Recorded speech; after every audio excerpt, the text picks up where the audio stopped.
धन्यवाद हो प्रभु का। सबको जय मसीह की। God bless you. आइए हम मत्ती रचित सुसमाचार उसका 8 अध्याय को एक बार देखेंगे। जब वो नाव पर चढ़ा 23 से हम देखेंगे तो उसके चेले उसके पीछे हो लिए और देखो झील में एक ऐसा बड़ा तूफान उठा कि नाव लहरों से ढकने लगी और वो सो रहा था। तब चेलों ने पास आकर उसे जगाया और कहा, हे प्रभु हमें बचा, हम नष्ट हुए जाते हैं। उसने उनसे कहा, हे अल्पविश्वासियों क्यों डरते हो। तब उसने उठकर आंधी और पानी को डांटा और सब शांत हो गया और वे अचंभा करके कहने लगे, ये कैसा मनुष्य है कि आंधी और पानी भी उसकी आज्ञाओं को मानते हैं। धन्यवाद हो यहाँ प्रभु का कि ये कौन है। वो चेले जो कई ज़माने से, कई वक्त से आंधी तूफ़ान का सामना कर रहे थे, आज वो उस तूफ़ान से डर गए। क्यों?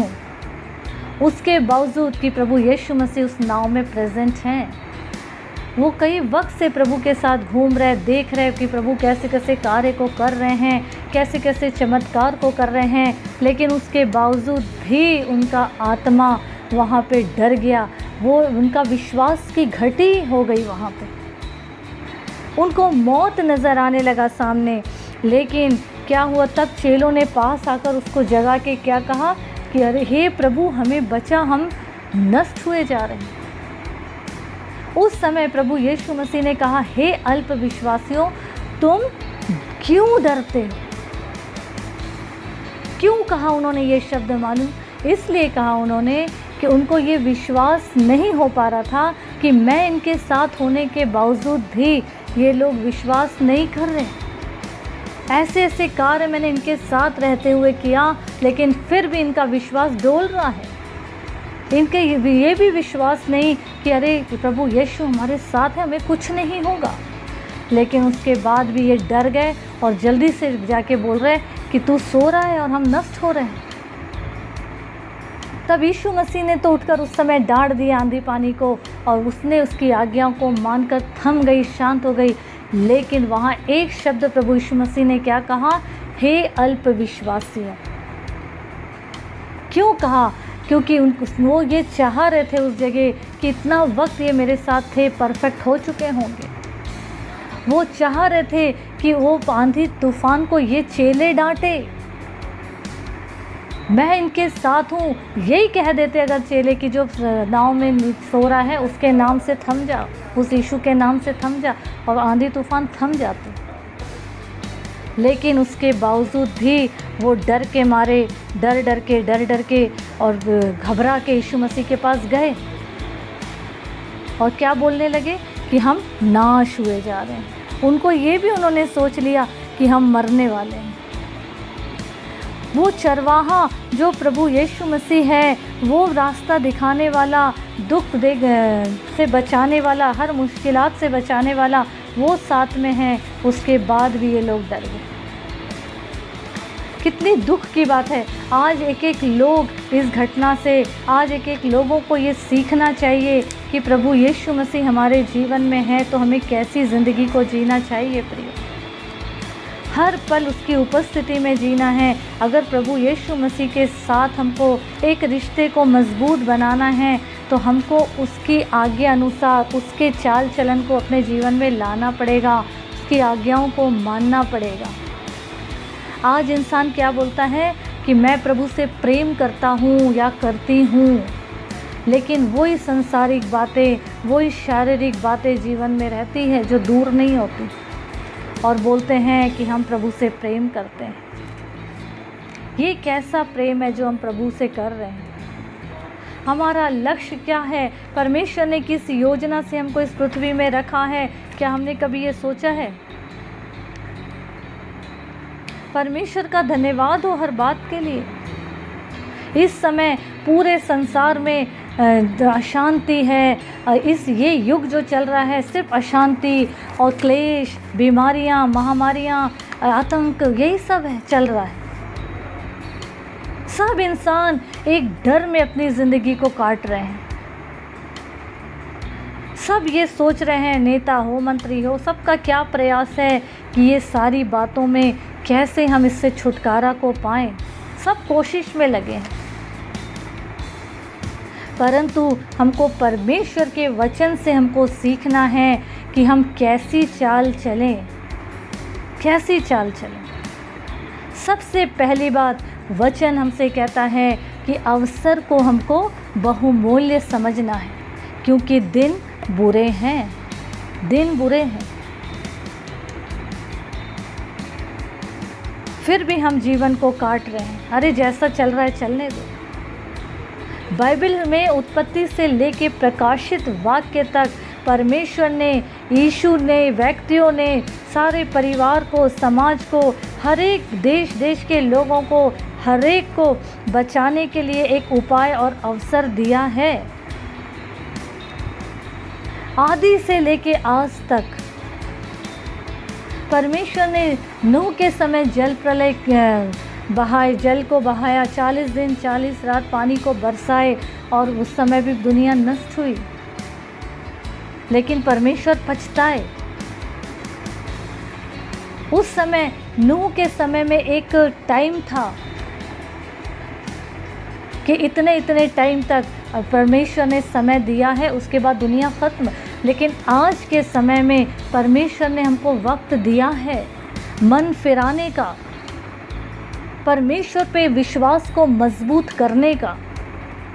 लेकिन इसके बाद भी हमारी डांवाडोल ज़िंदगी है, संसार की ज़िंदगी है, अभिलाषाएं हैं संसार की, जिसमें हमारी ज़िंदगी फंसती जा रही। हम समय का कीमत नहीं समझ रहे। और एक समय ऐसा आएगा जब प्रभु आ जाएंगे, जैसे चोर आ जाता, हमको पता नहीं चलता, बिजली एक से दूसरे कोने तक चमकती चली जाती है, पता भी नहीं चलता, वैसे प्रभु का आगमन हो जाएगा। हम उसको क्या मुंह दिखाएंगे? कभी हमने सोचा? आज दुल्हन तैयार है क्या दूल्हे के लिए? बस हमारा जीवन चल रहा है, चलने दो। संसार के लोगों ने अपने चाल चलन को, अपने जीवन को, अपने बुरे व्यवहार से, अपने बुरे चाल चलन से बर्बाद कर दिया है। क्यों? संसार के लिए परमेश्वर को छोड़ सकते हैं, पर संसार और उसकी अभिलाषाओं को नहीं छोड़ सकते। क्यों? क्योंकि परमेश्वर का वचन क्या कहता है कि ये जो संसार का जो हाकिम है शैतान लूसीफर, उसने क्या किया है? एक एक का कान के पर्दे को मोटा और आँखों में पर्दे को डाल के रखा है। वो नहीं चाहता कि प्रभु का रोशनी या प्रकाश उनके जीवन में आए। जब प्रकाश जीवन में आएगा तो हरकत सामने आ जाएगी और वो उसको छोड़ देंगे। इसीलिए वो नहीं चाहता कि ये लोग रोशनी में आए, इसीलिए उनको अंधकार में बना के रखा हुआ है। बहुत दुख की बात है प्रियो, हमारा जीवन आज उलझा ही हुआ है। आज ये महामारी के पीछे लोग, इतने लोग मर रहे हैं, इतनी परेशानी, दिक्कत, चारों तरफ का क्लेश क्लेश क्लेश। फिर हमको सब कुछ मालूम है, फिर भी हमारा जीवन दुनिया में उलझा हुआ है। उस प्रभु के लिए समय निकाल ही नहीं पा रहे। देखा जाएगा, जब जो होगा देखा जाएगा। एक दूसरे को दोष देना नहीं है, एक दूसरे पे लांछन नहीं देना है, एक दूसरे की गलती को सुधारने के लिए वचन से बात करिए, एक दूसरे को सुधारना है। सिर्फ उंगली उठाने में ही हम समय वेस्ट कर रहे हैं। वो वैसा, वो वैसी, अरे कौन कैसा है, इसका पलटा लेना हमारा काम नहीं है, पलटा लेना उस खुदा का काम है। हमको जिस उद्देश्य से परमेश्वर ने इस पृथ्वी में रखे हैं, उसके योजना में हमको रहना है। अपनी योजना में उसको शामिल नहीं करना है, पर उसकी योजना में अगर हम शामिल हैं प्रियो, तो हमारी ज़िंदगी सही दिशा में और ट्रैक पे चलती रहेगी और हमारा ये जीवन व्यर्थ नहीं जाएगा, पर सही मायने से परमेश्वर की महिमा का कारण बनता चला जाएगा। कब? जब हम कीमत समझेंगे समय की, अवसर को हम बहुमूल्य समझेंगे तब। और ये कब होगा? जब हमारा विश्वास उस परमेश्वर पिता पर मजबूत होगा। जब हम, जैसे कि नाव में यीशु मसीह होने के बाद भी चेलों ने विश्वास नहीं किया, उनको प्रभु यीशु मसीह ने क्या कहा? हे अल्प विश्वासियों। लेकिन वचन में लिखा है, राई के दाने के बराबर भी विश्वास अगर हमारे जीवन में है तो बड़ी सी बड़ी मुसीबत का हम सामना कर सकते हैं। प्रभु चाह रहे हैं कि मैंने इतने उनके बीच में रह के अपने कार्य को किया, मेरा स्वर्गारोहण होने के बाद मैंने आत्मा को अपनी पवित्र आत्मा के रूप में इनके बीच में रखा है, ये क्या इस्तेमाल में ला रहे हैं, क्या उसको अधिकार दिए हैं। तो प्रभु का धन्यवाद हो कि हमको जो आत्मा हमारे अंदर है उसको अधिकार देना है अपने जीवन में कार्य करने के लिए, ताकि प्रभु का कार्य सुसमाचार प्रचार हम करें। जबकि चारों ओर हाहाकार है, कई तरीके का प्रताड़ना है, सताव है, विरोध है, इसके बावजूद भी हमको प्रभु के कार्य में आगे बढ़ते जाना है। हर डर, हर मुसीबत, हर तकलीफ़, हर मौत का डर, बीमारी का डर, ये सब को एक किनारे रखकर प्रभु के राज के फैलाव और उन्नति के लिए हमको आगे बढ़ते जाना है प्रियों, और एक मजबूत विश्वास के साथ आगे बढ़ते जाना है, क्योंकि हमको मालूम है जो हमारे अंदर है, जो संसार में है, उससे कहीं लाखों करोड़ों गुना बड़ा है। तो हर पल हम प्रभु की उपस्थिति में चले, प्रभु के मार्ग में चले, हर एक के उद्धार का कारण बने कि जबकि हम इस दुनिया को छोड़ेंगे तो उस समय हम ये जान सके और ये हमें शांति रहे कि हमारे जीवन का इस पृथ्वी में रहना व्यर्थ नहीं गया, और हमारी जीवन जीने के तरीके से, रहन सहन से, व्यवहार से, कार्य से हम प्रभु की आत्मा को हमने शोकित नहीं किया, लेकिन प्रभु की प्रसन्नता का हम कारण बने।